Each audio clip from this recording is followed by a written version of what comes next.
What if the subscription you barely notice today is the reason your future self keeps falling behind? Why does $12 a month feel too small to question, but $12 a month for years somehow becomes real money? And how many automatic payments are quietly taking money from the person you are trying to become 10 years from now? The real question is not, why did you subscribe to one app? The real question is, how many tiny monthly decisions are still charging you long after the original reason disappeared? That is the part most people miss. A one-time purchase hurts for a moment. You see the price, you make the decision, the money leaves. The pain is obvious, but a subscription is different. A subscription is a decision you make once, and then your future income keeps paying for it until you notice, cancel, or forget why it existed in the first place. And that is why fixed monthly subscriptions are so dangerous. Not because every subscription is bad, not because streaming music or cloud storage or a useful software tool is automatically irresponsible.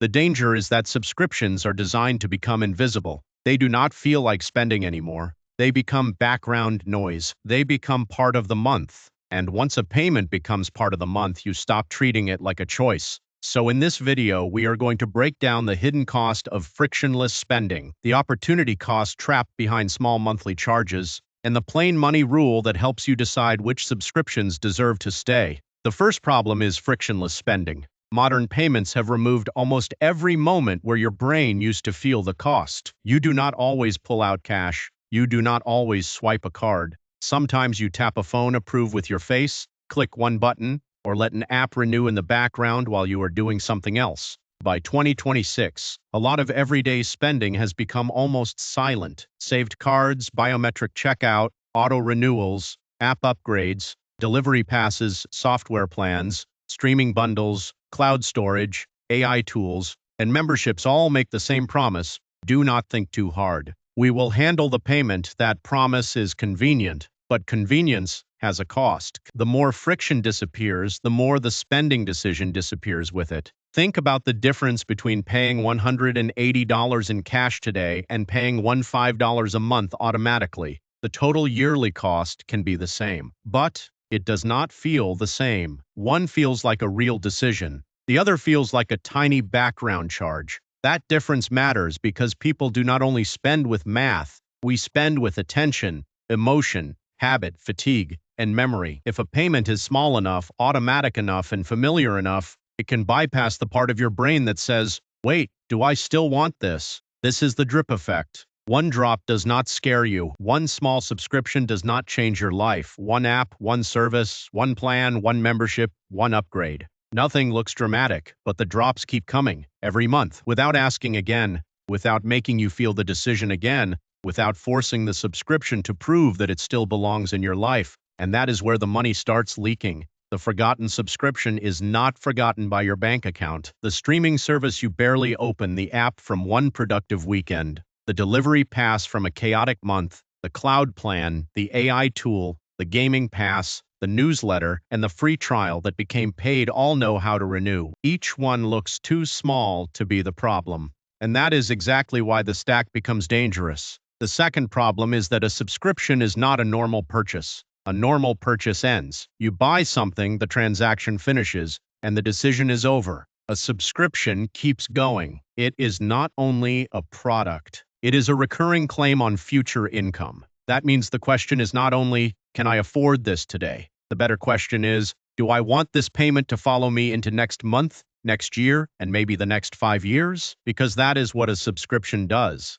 It follows you after your original motivation disappears, and if you do not review it, it quietly becomes part of the cost of being you. This is why subscription spending can feel so emotionally confusing. Nobody feels irresponsible because of one $9 charge. Nobody feels financially destroyed because of one $5 app. Nobody thinks a $20 monthly membership is the reason their long-term goals feel stuck. But the point is not one subscription. The point is the stack. If one subscription costs $12, it feels harmless. If 10 subscriptions average $12 each, that is $120 a month. If software tools, delivery passes, streaming services, premium apps, and memberships push the stack to $200 or $250, it becomes a real fixed cost. And once a subscription stack becomes a fixed cost, it starts competing with savings, emergency funds, debt payoff, investing, and future choices. That is the opportunity cost trap. Opportunity cost means the money you spend in one place cannot work somewhere else. This does not mean every dollar must be invested. That would be a miserable way to live. Money is supposed to support your life, but it does mean every automatic dollar should have a job you still agree with. Let us use a simple example. If you spend $50 a month on subscriptions you barely use, that is $600 a year. Over 10 years, that is $6,000 in direct cash flow before any growth, interest, or investment return. If that money had gone somewhere else, the result would depend on the account, risk, fees, timing, and return. Savings and investing have different trade-offs. Your situation matters. So this is not investment advice. The point is simpler, that $50 is not only $50, it is a monthly habit, and monthly habits compound, whether they are helping you or hurting you. If the subscription stack is $150 a month, the 10-year direct cash flow is $18,000. If it is $250 a month, the 10-year direct cash flow is $30,000. That is before any potential growth. That is before interest. That is before considering what that money could have done for an emergency fund, debt reduction, retirement contributions, a down payment, a career move, or simply more breathing room. This is why the phrase small expense can be misleading. Small once is small. Small forever is not small. And subscriptions are built to feel like small forever. Current rates make this opportunity cost easier to see, but they do not change the basic rule. As of June 2026, the FDIC reported a national savings rate of 0.38% for savings deposits. The St. Louis Fed's FRED database showed the effective federal funds rate at 3.63% for June 2026. Those numbers are not a recommendation. They are context. They show that cash, rates, and financial choices have real trade-offs. When you free up monthly cash flow,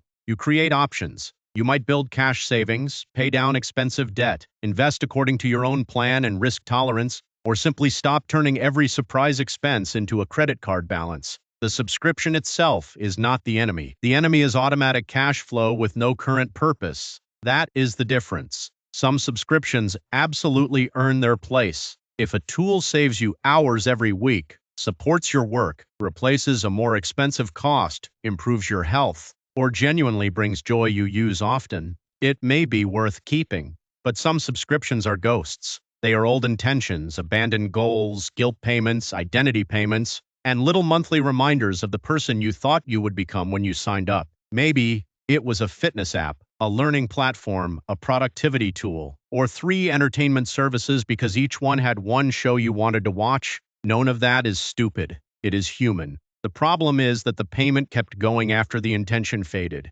And companies understand this. A subscription business does not need you to make a fresh decision every month. In many cases, the business model gets better when you do not. Sometimes the ideal customer is the person who pays quietly, forgets to review, and feels just enough guilt not to cancel. This is why cancellation feels emotionally annoying. You have to admit you are not using something. Find the setting and decide whether you might need it later. So you postpone the decision, and the subscription wins another month. This is the same reason lifestyle creep can hide inside subscriptions. Lifestyle creep does not always look like a luxury car or a huge apartment. Sometimes it looks like 5 small upgrades: the ad-free plan, the premium version, the delivery pass, the extra cloud storage, the app bundle, the smart tool, the membership that makes life feel a little smoother. Each upgrade feels normal by itself, but together they raise the monthly baseline of your life. Then your income goes up, and instead of creating more options, it just funds more automatic commitments. This is how people earn more and still feel like nothing changed. Their salary grows, but their subscription stack rose quietly beside it. Their income increases, but their monthly commitments claim the raise before it turns into security. So the question is not, are subscriptions bad? The question is, did your subscriptions improve your life, or did they quietly raise the cost of maintaining it? That question is uncomfortable because it is practical. It does not let you hide behind vague budgeting advice. It forces every recurring payment to answer for itself, and that leads to the plain money rule for this video. Every recurring payment must earn its place again, not once when you signed up, again, today, this month, in your current life. Because your life changes, your goals change, your schedule changes, your income changes, your priorities change. A subscription that made sense last year may be completely pointless now. So here is the subscription survival audit. First,